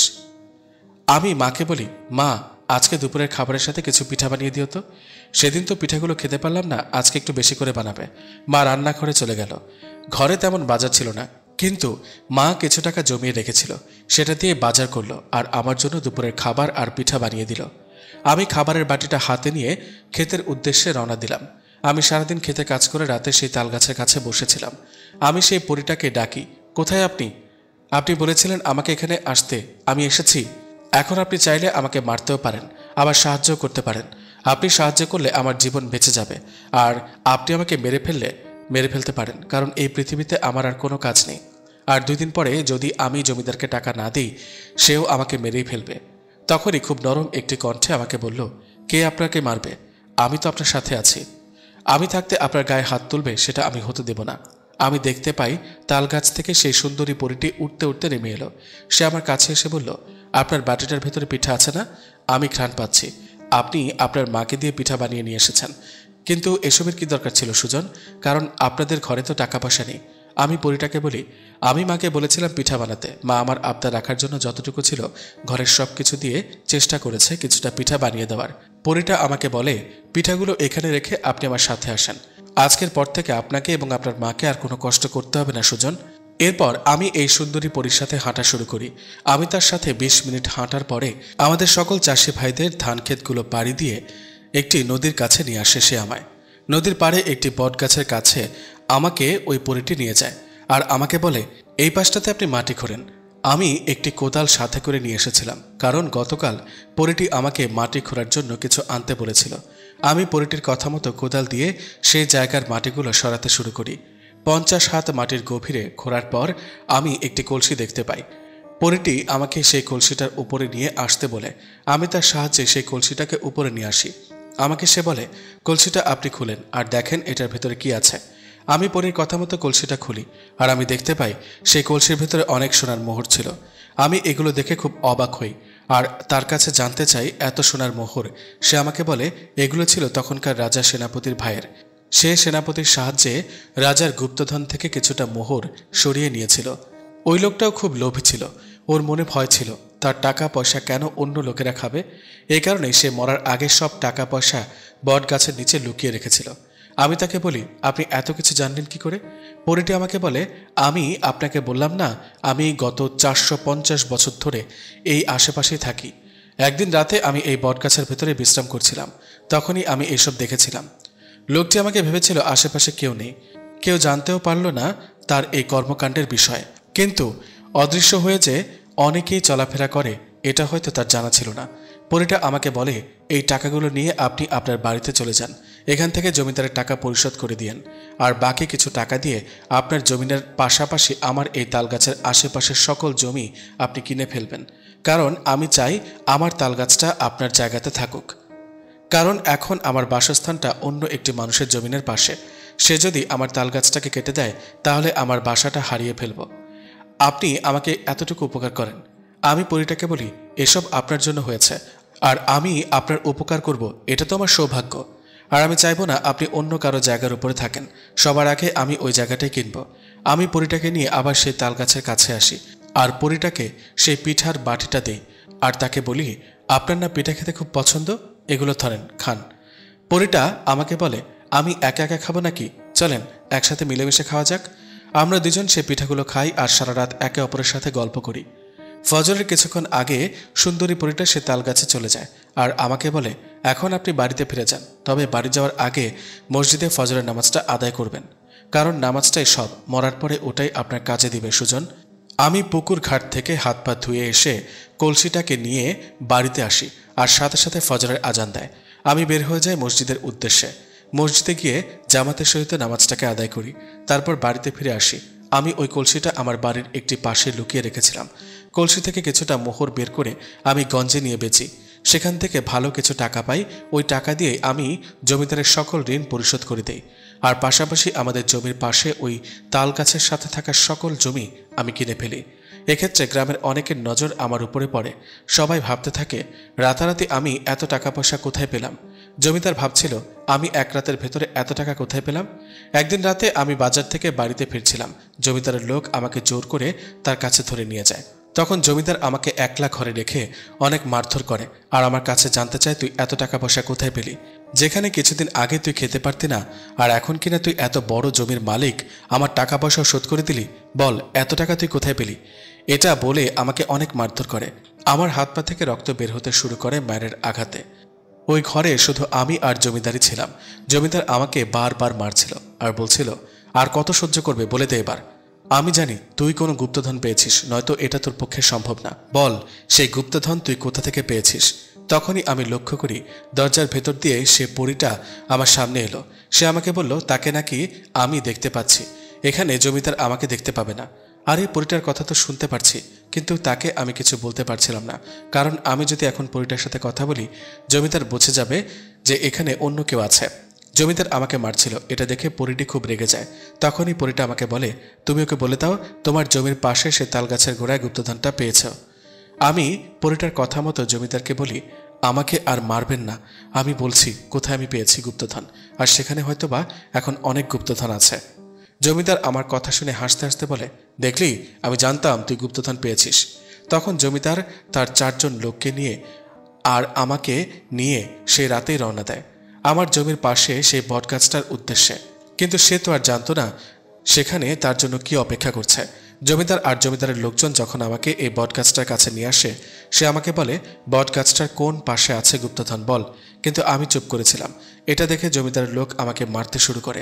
তখনই চারপাশে অনেক জোরে জোরে বাতাস বইতে শুরু করে। চোখের পলকেই আকাশ জুড়ে মেঘ জমে যায়। এটা দেখে জমিদার কিছুটা ভয় পায়, কিন্তু জমিদারের লোকজন বলে এটাতে ভয় পাওয়ার কিছু নেই।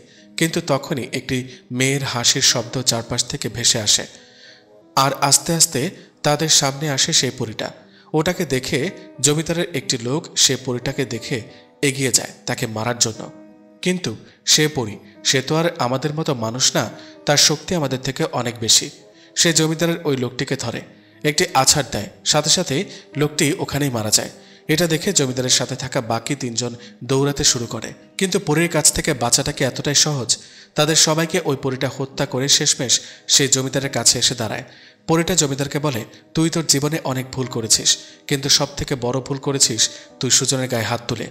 ও তো তোর পাওনা টাকাগুলো সব দিয়ে দিয়েছিল, কিন্তু জমিদার তোর মনে জেগে উঠেছিল গুপ্তধনের লোভ। দেখবি কোথায় গুপ্তধন আছে। এটা বলে সে জমিদারের ঘাড় ধরে মাটিতে একটা পাড়া দেয়। তার পাড়া দেওয়ার কারণেই জমিদারের অর্ধেক শরীর মাটিতে দেবে যায় আর জমিদার সেখানেই মারা যায়। পরীটি আমাকে ধরে ওঠায় আর বলে, তোমার কিচ্ছু হবে না, আমি তোমার কিচ্ছু হতে দেব না। সে আমাকে নিয়ে তাল গাছটার কাছে আসে আর সেখানে শুয়ে দেয়। তারপর সেদিন রাতের মতো সে তার হাত দিয়ে আমার পুরো শরীরে আলতো ছোঁয়া দেয়। সাথে সাথে আমি সুস্থ হয়ে যাই। আমার ব্যথা কাটার আঘাত সবকিছু চলে যায়। পরীটা আমাকে বলে, আমি যতদিন এই পৃথিবীর বুকে আছি তোমার ক্ষতি কেউ করতে পারবে না সুজন। সুজন, তুমি জানো আমি তোমাকে ভালোবেসে ফেলেছি। আমি জানি এটা সম্ভব না, কিন্তু সুজন, আমি তোমার সাথে সারাটা জীবন কাটাতে চাই। আমি পরীটার মুখে এসব কথা শুনে অবাক হয়ে তার দিকে তাকিয়েছিলাম। কি বলছে সেগুলো? এটা কিভাবে সম্ভব? সে তো আর আমাদের মতো মানুষ না, তার সাথে আমার ভালোবাসা কি করে হতে পারে?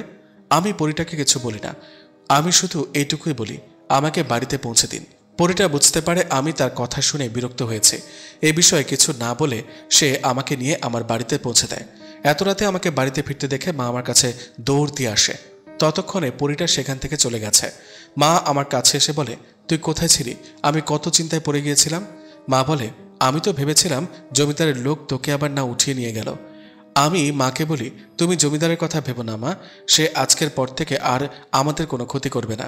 আমি ঘরে গিয়ে ঘুমিয়ে পড়ি আর আগামীকাল সবাই জানতে পারে যে জমিদারকে কে বা কারা খুব ভয়াবহভাবে মেরেছে। এই খবর পেয়ে জমিদারের ভাই পাশের গ্রামের জমিদার জহিরুল্লাহ আমাদের গ্রামে আসে। জমিদার জহিরুল্লাহ তার সাথে করে কিছু পুলিশ নিয়ে আসে।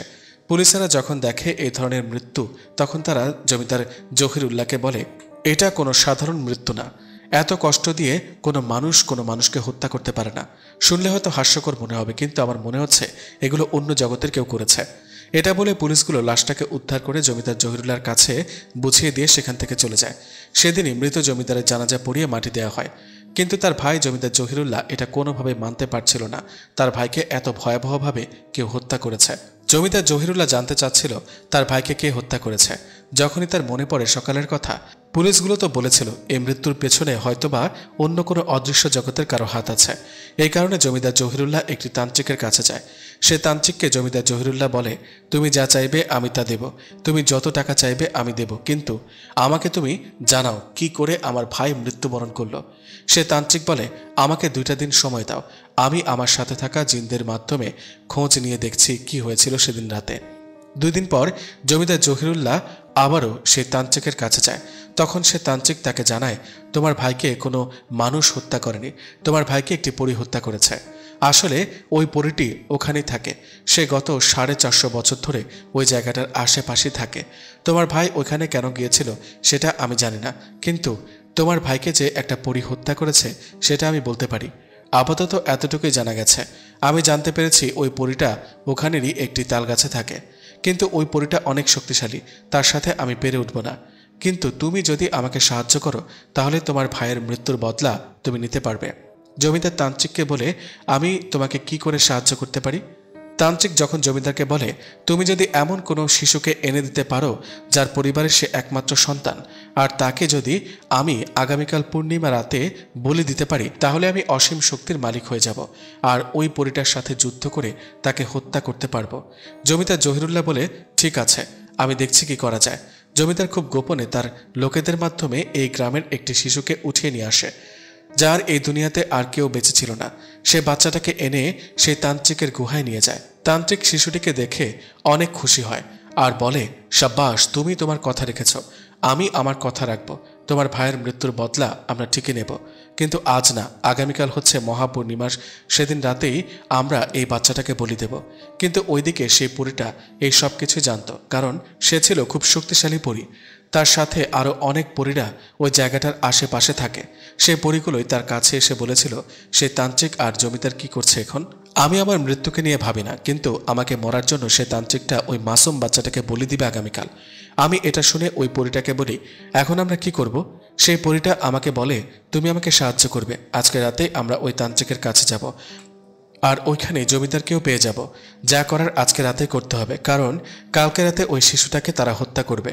আজকে হয়তোবা আমরাও তান্ত্রিক জমিদারকে সেখানে হত্যা করব, নয়তোবা আমরা দুজন সেখানে বলি হয়ে যাব। দেখেন সুজন, আপনি যদি আমাকে সাহায্য করেন তাহলে হয়তোবা আমরা ওই মাসুম বাচ্চাটাকে উদ্ধার করতে পারবো। আর আল্লাহ পাক আমাদের অবশ্যই সাহায্য করবে, কারণ এটা একটা ভালো কাজ। আমি আপনাকে জোর জবরদস্তি করছি না, শুধু এতটুকুই বলছি, একটি মাসুম বাচ্চাকে আমাদের বাঁচাতে হবে। আমি পরিটিকে বলি, অবশ্যই আমি তোমার সাথে যাব। এতে যদি আমার মৃত্যু হয় আমি সেই মৃত্যু হাসি মুখে মেনে নেব, কিন্তু আমরা ওই বাচ্চাটার কিচ্ছু হতে দেব না। আমি পরীর ঘর থেকে বের হয়ে আসি। পরীটা আমাকে বলে, তুমি তোমার সাথে এক বোতল জমজমের পানি আর পবিত্র কোরআন নিয়ে নাও। আমি তার কাছে জানতে চাই এগুলো কেন নিতে হবে। পরীটা আমাকে বলে, সে তান্ত্রিকের গুহার সামনে 20 জন খারাপ জিন তাকে পাহারা দেয়। আমি সেই 20টি জিনের সাথে পেরে উঠব না। আপনি আমার সাহায্যে ওদের সাথে যুদ্ধ করবেন। আপনার হাতিয়ার হচ্ছে পবিত্র কোরআন আর সেই জমজমের পানি। তুমি জমজমের পানিগুলো তাদের শরীরে ছিটিয়ে দেবে আর পবিত্র কোরআন থেকে এই আয়াতগুলো পড়বে। এই সূরাগুলো পড়লে তারা খুব দুর্বল হয়ে যাবে আর আমি তাদের খুব সহজে হত্যা করতে পারবো। আমরা বের হয়ে গেলাম একটা নিষ্পাপ শিশুকে উদ্ধার করতে। অল্প কিছু ক্ষমতার লোভে কি করে একটি মাসুম শিশুকে তারা হত্যা করতে পারে? তারা এটা ভাবে না।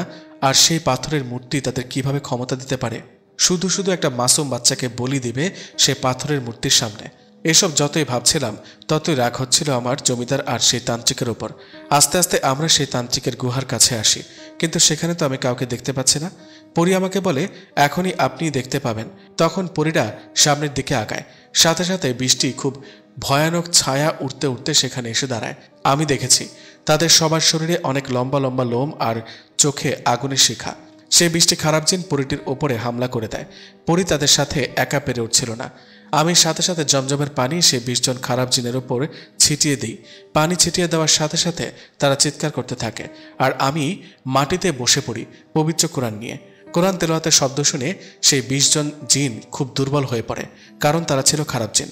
কিন্তু এতে পরীটার কিছু হয় না, কারণ সে সবসময় নামাজ পড়ত আর কোরআন তেলাওয়াত সে আগে থেকেই শুনত। যখন পরী দেখে ওই 20টা খারাপ জিন খুব দুর্বল হয়ে গেছে, পরী এই সুযোগে 20 জন খারাপ জিনকে হত্যা করে। তারপর আমি আর পরী সে তান্ত্রিকের গুহায় প্রবেশ করি। গুহার ভিতরে ঢুকে পরী আমাকে বলে, আমি চাই এই কাজটি আমরা দুজন মিলে করি। আমি তাকে বলি, এটা কি করে সম্ভব? পরী আমাকে বলে, আমি তোমার ভেতরে প্রবেশ করব আর আমরা দুজন মিলে তাদেরকে হত্যা করব। সে আমায় বলে, ঠিক আছে, তুমি আমার ভেতরে প্রবেশ করতে পারো। ও আমার ভেতরে প্রবেশ করলো আর আমরা তান্ত্রিক আর জমিদারের কাছে গিয়ে দাঁড়াই। জমিদার আমাকে দেখে চিনতে পারে। সে আমাকে বলে, তুই গুহাতে কি করে এত রাতে? তখন আমার ভেতরে পরীটি তাদেরকে বলে, আমরা তোদের মৃত্যু নিয়ে এসেছি। সে আরো বলে, আমরাই তোর ভাইকে হত্যা করেছিলাম। সে ছিল একটি জানোয়ার আর তুই তার থেকে বড় একটা খারাপ জানোয়ার। তান্ত্রিকের সাথে মিলে তুই একটা মাসুম শিশুকে বলি দিতে চাচ্ছিস। তখন সে তান্ত্রিক বুঝতে পারে আমার ভেতরে সেই পরীটা প্রবেশ করেছে। সে জমিদারকে বলে, এর ভেতরেই সে পরীটা আছে। তান্ত্রিক কিছু করতে যাবে তার আগে আমরা তার উপরে হামলা করে দিই। চোখের পলকে আমরা তান্ত্রিকের দেহ থেকে মাথাটা আলাদা করে ফেলি আর বাকি রইল সেই জমিদার। এটা দেখে জমিদার আমার পায়ে ধরে বলে, আমাকে মাফ করে দাও। সে আরো বলে, আমি যাই করি না কেন আমি তো একটা মুসলমান। তুমি একজন মুসলমান, কি করে তুমি আমাকে হত্যা করতে পারো? এটা শুনে আমি জমিদারকে বলি, তুমি একটি তান্ত্রিকের সাহায্য নিয়ে এই মাসুম শিশুটাকে ওদের পাথরের মূর্তির সামনে বলি দিতে চেয়েছিলে। তখন কি তোমার বিবেকে কাজ করেনি? তুমি একটা মুসলমান। এটা বলে আমি সেই জমিদারের ঘাড়ে একটা কোপ দেই। জমিদার চিৎকার করতে করতে সেখানে মৃত্যুবরণ করে। তারপর পরীটা আমার ভেতর থেকে বের হয়ে আসে। আমি দেখি পাশে এসে আমরা বাচ্চাটাকে নিয়ে বের হয়ে আসি গুহা থেকে। পরীটা আমায় বলে, যান এই বাচ্চাটাকে তার বাবা মায়ের কাছে দিয়ে আসেন। এটা বলে পরী বাতাসের সাথে উধাও হয়ে গেল আর আমি বাচ্চাটাকে নিয়ে তার বাবা মায়ের কাছে ফিরিয়ে দিই। বাচ্চার বাবা মা আমার কাছে জানতে চায়, তুমি আমাদের বাচ্চাকে কোথায় পেয়েছ? আমি তাকে বলি, একটি শিয়াল আপনার বাচ্চাকে তার মুখে করে নিয়ে গিয়েছিল। আমি খেতে কাজ করছিলাম, তখনই দেখতে পাই একটি শিয়াল বাচ্চাটিকে নিয়ে যাচ্ছে। আমি সাথে সাথে শিয়ালের উপর তাড়া করি। একটা পর্যায়ে বাচ্চাটাকে রেখেই পালায়। আপনার বাচ্চাকে সাবধানে রাখবেন। এটা বলে আমি সেখান থেকে সেই জমির তালগাছটার কাছে যাই। সেখান থেকে আমি বাড়িতে চলে আসি আর ঘুমিয়ে পড়ি। তার 2 মাসের ভেতরেই আমার মা মারা যায়। মা মারা যাওয়ার পর আমি খুব ভেঙে পড়েছিলাম। আমি বুঝতে পারলাম না আমি কি করব। আমার কিছু ভালো লাগতো না। আমি সারাক্ষণ মসজিদে বসে থাকতাম। একদিন আমি শুনতে পাই আমাদের গ্রামের নাজমুল মিয়ার মেয়েটাকে নাকি জিন আসর করেছে। আমি সেটা দেখার জন্য নাজমুল মিয়ার বাড়িতে যাই। আমি সেই বাড়িতে গিয়ে দেখি অনেক মানুষের ভিড়। নাজমুল মিয়ার স্ত্রী ঘরে বসে কান্না করছে। আমি মানুষের ভিড় এড়িয়ে ঘরের ভেতরে প্রবেশ করি। আমি দেখতে পাই নাজমুল মিয়ার মেয়েটাকে শিকল দিয়ে বেঁধে রাখা হয়েছে। মেয়েটা কান্না করছে আর সকলকে বলছে, আমাকে সাহায্য করুন, ও আমাকে অনেক কষ্ট দেয়, আপনারা আমাকে সাহায্য করুন। আমি তার কাছে গিয়ে বলি, আপনারা মেয়েটাকে বেঁধে রেখেছেন কেন? সে বলে, কি করব ভাই, ওর বাঁধন যদি খুলে দেই তাহলে ও আত্মহত্যা করার জন্য চেষ্টা করে। আসলে ওর ভেতরে জিনটা ওকে মারতে চায়। আমি তখন বলি, হুজুর কবিরাজ দেখিয়েছেন? অনেক হুজুর কবিরাজ এসেছে, কিন্তু কেউই ওই জিনটাকে আমার মেয়ের ওপর থেকে ছাড়াতে সক্ষম হয়নি। মেয়েটাকে দেখে আমার খুব মায়া হচ্ছিল, চোখে পানি চলে এসেছিল এই দৃশ্য দেখে। আমি নাজমুলের বাড়ি থেকে বের হয়ে আসছি আর রাতের বেলা এসে তাল গাছে যাওয়ার সিদ্ধান্ত নিই। সেদিনের পর থেকে পরি আমার সাথে দেখা করেনি, আমিও তার সাথে দেখা করিনি। শুধু যেদিন মা মারা গিয়েছিল সেদিন আমি পরিটাকে দেখছিলাম, সে দূরে দাঁড়িয়ে কান্না করছে। আসলে আমি পরির সাথে দেখা করতে চাই না, এ কারণে সে আমাকে ভালোবাসে, কিন্তু আমি তো একটা মানুষ, কি করে তাকে ভালোবাসবো? সে যেন আমার প্রতি আর দুর্বল না হয়, এই কারণেই আমি পরির সাথে আর দেখা করিনি 2 মাস। কিন্তু আজকে আমি পরির কাছে যাচ্ছি এই মেয়েটির জন্য। আমি চাই পরি আমাকে সাহায্য করুক ওই জিনটিকে মেয়ের হাত থেকে ছাড়াতে। আমি হাঁটতে হাঁটতে বটগাছটার কাছে আসি আর আমি সেখানে এসে পরিটাকে ডাকি। আমি তাকে বলি, আজকে আপনার একটু সাহায্য আমার দরকার, আপনি কোথায়, আমাকে দেখা দিন। তখনই তালগাছের ভেতর থেকে নেমে এলো পরিটা। পরি আমার কাছে এসে বলে, কি হয়েছে, তোমার চোখে পানি কেন? আমি পরিকে সবকিছু খুলে বলি। সবটা শুনে পরি আমায় বলে, ঠিক আছে, আমি আর তুমি মিলে ওই মেয়েটাকে সেই খারাপ জিনের হাত থেকে বাঁচাবো। তুমি চিন্তা করো না, আমি তোমাকে কিছু কোরআনের আয়াত বলছি, সেগুলোকে আজকে রাতে ভালোভাবে মুখস্থ করে নেবে। এই আয়াতগুলো জিনের ওপরে অনেক কাজ করে। আগামীকাল আমিও তোমার সাথে থাকবো সেই বাড়িতে। তুমি চিন্তা করো না, ওই মেয়েটিকে আমরা উদ্ধার করতে পারবো। আমি পরীকে বিদায় দিয়ে বাড়িতে চলে আসি আর সারা রাত সেই আয়াতগুলোকে মুখস্থ করি। পরের দিন আমি প্রস্তুতি নিই সেই মেয়েটির উপর থেকে জিন ছাড়ানোর জন্য। তাই আমি সোজা সে বাড়িতে চলে যায়। আর সে বাতাসের সাথে অদৃশ্য ছিল, এই কারণে কেউ তাকে দেখতে পায়নি। গ্রামের সকলেই বলছিল, এই লোক কি করে জিন ছাড়াবে? এ তো একটা চাষি ছিল, এখন অনেক টাকা হয়েছে মানছি, কিন্তু সে কি করে জিনকে ছাড়াবে? সে তো কোনো হুজুর কবিরাজ না।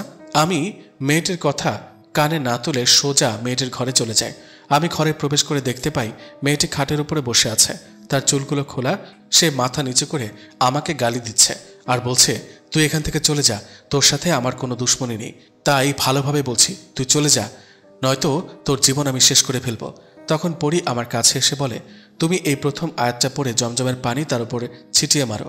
আমি পরির কথা মতো একটি আয়াত পড়ে জমজমের পানি সেই মেয়েটির উপরে ছিটিয়ে মারি।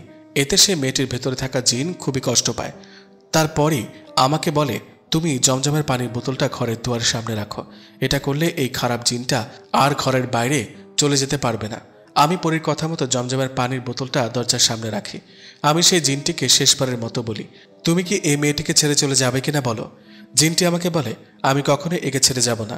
তখন পরি আমাকে বলে, তুমি মেয়েটির বাবাকে বলো একটি কাঁচের বোতল এনে দিতে।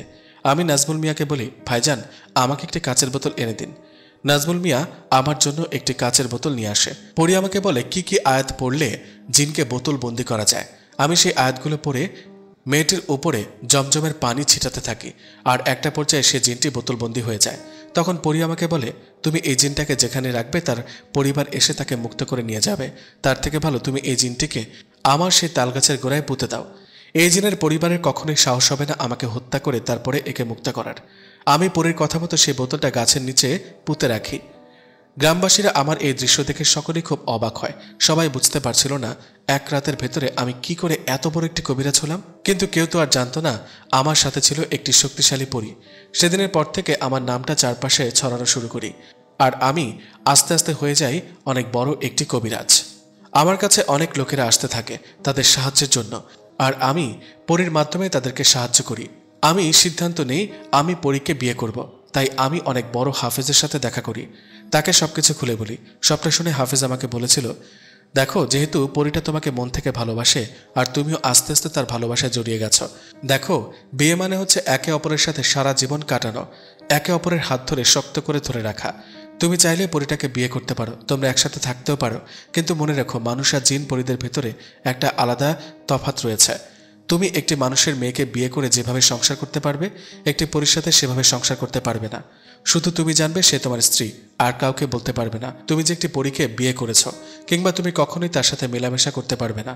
সকল কিছু মেনে যদি তোমরা একে অপরকে বিয়ে করতে চাও তাহলে বিয়ে করতে পারো। আমি সেখান থেকে বিদায় নিয়ে বাড়িতে চলে আসি আর রাতে আমি পরীকে সবকিছু খুলে বলি। আমি তাকে বলি, এখনো কি তুমি আমাকে বিয়ে করতে চাও? পরী আমাকে বলে, আমি তোমাকে বিয়ে করতে চাই। আমি সকল শর্তে রাজি আছি, সারা জীবন একে অপরের সাথে এভাবেই থাকব। আর বলি, ঠিক আছে তাই হোক তাহলে। তার 2 দিন পর সেই হাফেজ এসে আমাকে বিয়ে পড়িয়ে দিয়ে যায়। এটা বলে ইমাম সাহেব তার কথা শেষ করল। তখনই আমি আর রেশমিপরি লক্ষ্য করি ঘরের ভেতরে রেশমিপরির খালামণি প্রবেশ করল আর ইমাম সাহেবের কাছে এসে বসল। সে আমাদেরকে বলল, তোমরা তো আমাদের বিষয়ে সবকিছু শুনলে, এখন তোমরা কি চাও? তোমরা চাইলেও একে অপরের সাথে বিবাহ বন্ধনে জড়াতে পারো, তবে আমি আর ইমাম সাহেব যেভাবে সারা জীবন কাটালাম তোমাদেরকেও ওই একইভাবে সারা জীবন কাটাতে হবে। আমি তখন তাদের বললাম, আমার জীবন রেশমিপরি বাঁচিয়েছে, এখন আমি তার কাছে ঋণী। আমি তাকে বিয়ে করতে চাই, যদি এই শর্তে রাজি থাকে তাহলে। এই রেশমিপরি আমাকে বলে, আমিও রাজি, আমিও তোমাকে বিয়ে করতে চাই, আমরাও সারা জীবন তাদের মতোই কাটিয়ে দেব। সেদিন রাতেই ইমাম সাহেব আমার আর রেশমিপরির বিয়ে পড়িয়ে দেয়। আমার বাবা মা শুরুতে রাজি ছিল না, কিন্তু তারা যখন বুঝতে পারল হ্যাঁ রেশমিপরি না থাকলে তাদের ছেলে এখন বেঁচে থাকতো না, তখন তারা আর আপত্তি করল না। এখন আমি আর রেশমিপরি সারা জীবন এভাবেই কাটিয়ে দেব।